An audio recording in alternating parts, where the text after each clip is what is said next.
I get the feeling sometimes that you weren't even born. You were spawned.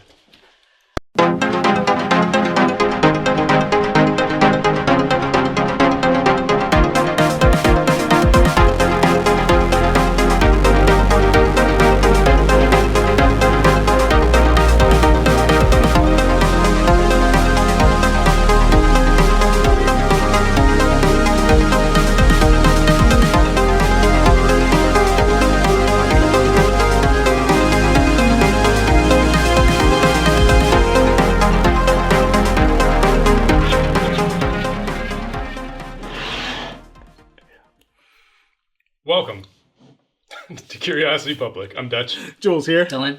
OCD. And welcome to another episode of our Ultimate Spirits Competition. That's right, our goal, our quest, our vision quest, our spirits quest, to review every single sipping spirit on the face of the planet and subject it to our insanely difficult 100-point scoring system. And in this episode, have you guys heard of this brand before? Kirkland? You mean Costco?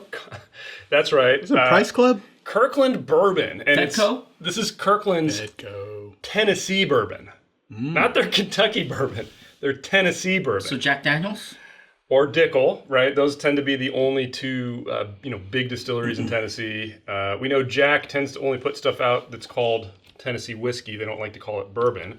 Right. But I would imagine maybe if they're supplying for a third party, they wouldn't care what they label it as. So I don't know. We'll taste it. We'll see if we think we can identify it. From what I've been able to find online, I can't tell. I don't know. Nobody seems to have a conclusive answer. Let's get a quick look at the bottle. Now, first, you might notice this is a 1-liter bottle. This is a big boy. Good job. It is age stated at 7 years. They are batch, so we have a batch number on there. Proof 51.5%, 103. Good job. Nice. Yeah. Not bad. I mean, all the stats 1 on this, liter, 50. Yeah. price point I think is like $30, $29.99, something like that. I mean, very inexpensive. Have you guys ever heard of Whiskey Advocate? Yes. .com. Whiskey Advocate, we kid, of course. There was a little wrapper around it. I tried to keep it on there when I opened it, but it actually says Whiskey Advocate 91 points. Do you guys think this is going to score 91 points on the Curiosity Public scale? You mean a diamond? That's diamond. I mean, that's shooting very high. We have to be very objective. Reach for the stars, guys. All right, I'm going to get it cracked, get us poured, and then we'll get tasting. But Dylan, you have any more info? Yeah, it's from Costco, and it's from Tennessee. And Dutch hates Tennessee, folks. I do not. So why would you say he doesn't like it when we talk about Tennessee liquor technically being a bourbon. And they could say that if they wanted to, but Tennessee, I think, they like to maintain their brand. So you just offended an entire state. No, they have a very special filtration process, and they feel like that kind of delineates themselves from others. So this is the thing. I mean, like, in theory, if they did a contract with Jack Daniels and they said, hey, dump us some stuff, don't use your maple charcoal, but we want to take it, we want 7-year distillate, and we're going to bottle it and sell it. It still could be, right? Possible. It could be. And I have no problem with Tennessee whiskey. I actually recently cracked into a Jack Daniels single barrel proof, and it's not bad. Way to defend yourself. I feel like, it's like when somebody throws a baseless accusation at you, I don't want to defend myself, but I have to, because that's you gotta rise up. All right, guys, let's get tasting. Someone was talking. Yeah, it just doesn't taste like Dickel to me for some reason. I don't know. This does not taste like Dickel. It doesn't, right? Okay, I wanted to make sure. Because I tried the neck pour, and I didn't think it tasted like Dickel personally. But you know what it tastes like? Gentleman Jack. It's better than that, actually. Gentleman Jack is really neutral. This has some flavor to it. Some oomph. A little bit. All right, guys. We've had some time to taste. We've had some time to score. We've discussed our scores. We've argued like crazy. And if you want to see that part of our discussion, you will need to become a premium subscriber. But for now, let's kick off our conversation talking about the good. All right, guys, the good. Surprisingly, this isn't bad, but I didn't have a lot of categories. I was like, yeah, this is amazing. Dutch's review. It's not terrible. It's not terrible. I'll kick it off. If I was to pick something, I'd actually go to the flavor. There's a lot of flavor components here. There's a good grain hit for me, maybe a little bit of oak. There's definitely a fruit component. The fruit component's hard to tease out what kind of a fruit it is. I think Dylan and I discussed this during the discussion portion of it being kind of somewhere between an apple and a peach flavor in there. There's definitely a spice component that really lingers.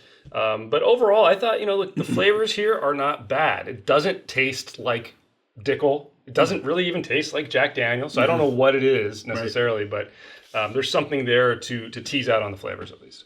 Oh, yeah. No, I completely agree with you. And then for me, high marks for good were uniqueness and its drinkability.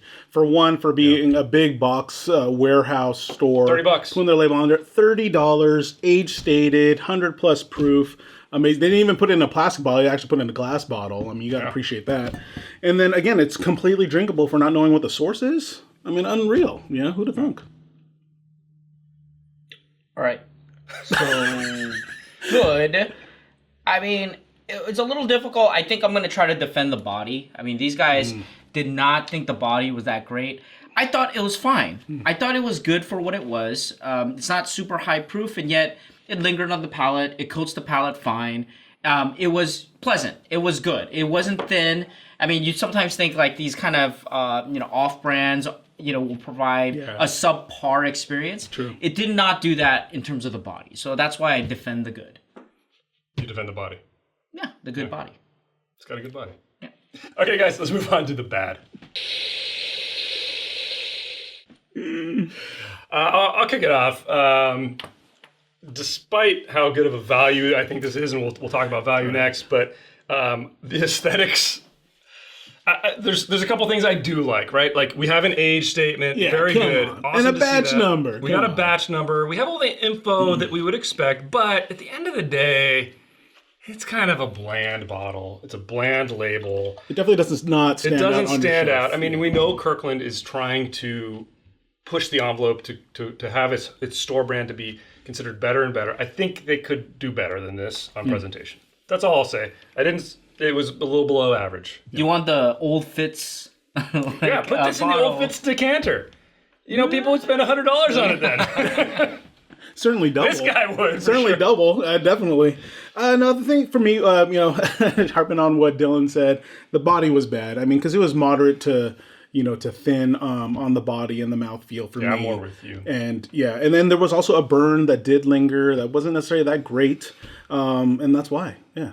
That hurt the finish more for me. Yeah. But it bled over to body because when I tried to taste it the next time, I was like, all I can taste is that lingering spice burn. Yeah. All right. So in terms of the bad, in order for me to go into this, you have to put on your thinking cap. Okay. So I'm going to say that the uniqueness is a 4 out of 10.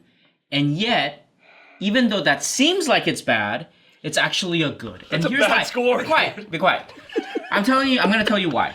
If this offering was from a micro distillery or a up and coming bourbon maker, if it was one of the legacy distillers, I would say that 4 is a terrible score.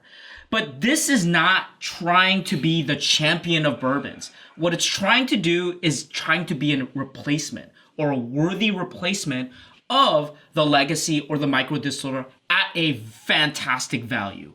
And therefore, I say it is not that unique. The flavor profile is not that unique, but it's similar to the ones it would replace.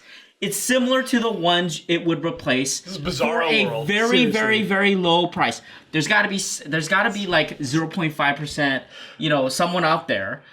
This is Bizarro World. Someone from 999. Someone from 999 will agree with me that this being a low score is actually its advantage because Kirkland's intent is to replace, not champion. I'm confused. I don't know what the hell he's talking about, but let's get on to our discussion of value. I think we all agree. A great value. 1 liter, 101.5 proof? Mm-hmm. Yeah, 103 proof. 103. I mean, this was a fantastic value. We all completely agreed on that. Top marks. You got to pick it up next to your Clorox wipes and paper towels. I mean, This could easily be an everyday sipper, easy to mix. Yeah. Fantastic on the old-fashioned. Great for old, Fantastic old-fashioned. It's 1 liter, so you can definitely go wild. It has that spice that will carry through an old-fashioned. I think it would be great for mixing. Or if you just need a sipping bourbon outside, let's say you go on a picnic and you just need something, this would be a perfect, replacement. Totally agree. All right, guys. There you go. They agreed. Because now you actually make sense. Yeah. Because you know why? It's so good at that, we give it a high mark, not a low mark. Exactly. And say it's good. Okay, guys, let's get our scores. Well, we do have a 100-point grading system across 10 different categories that include aroma, flavor, body, complexity, balance, finish, uniqueness, drinkability, aesthetics, and value. We do weigh flavor at double and aesthetics and value about half compared to the other categories. All right, guys. I gave this a 62. 66. 67. Wow, some decent marks for this. Incredible. Which gives Kirkland's Tennessee Bourbon Whiskey 7-year-old the official Curiosity Public Ultimate Spirits Competition score of a solid bronze 65. Yeah. All right. Dang. Not bad. A far cry from the Whiskey Advocate 91 points. So our 65 is 91. Okay, let me ask though, where do you think this is coming from? It seems more like Jack Daniels to me. Me it too. Seems like the higher proof ones that I've had, like the single barrel select ones. Mm-hmm. If I watered that down a little bit, this is not that far off from that. It doesn't taste like Dickel. What about Gentleman Jack? That's what I felt like. No, I felt like this was Gentleman Jack, except this has more oomph. It's higher. I feel proof, it has more punch. But Gentleman Jack is filtered, and you lose a lot of that spice hit. This has some spice hit. I mean, this is maybe it's unfiltered version of that and higher proof. But it very well could be Jack Distillate. I don't know. I mean, maybe somebody out there knows. Maybe it actually is Dickel, and they've got barrels of 7-year that taste like this. Who knows? Perhaps, yeah. So interesting. If anybody knows definitively where it's from, let us know. Would be great to know. I want a photo of them putting it in the source. Yeah. We want proof. Rumor doesn't cut visual proof and not photoshopped. No Photoshop. Because Dylan's pretty good at that. Yeah, he is. All right, Joel, take us out. Tell us what you think in the comments below. Give us a thumbs up if you like this episode. Hit subscribe for more videos from Curiosity Public. And as always, stay safe, stay healthy. Stay curious. And check out our podcast because I totally forgot that. It's okay.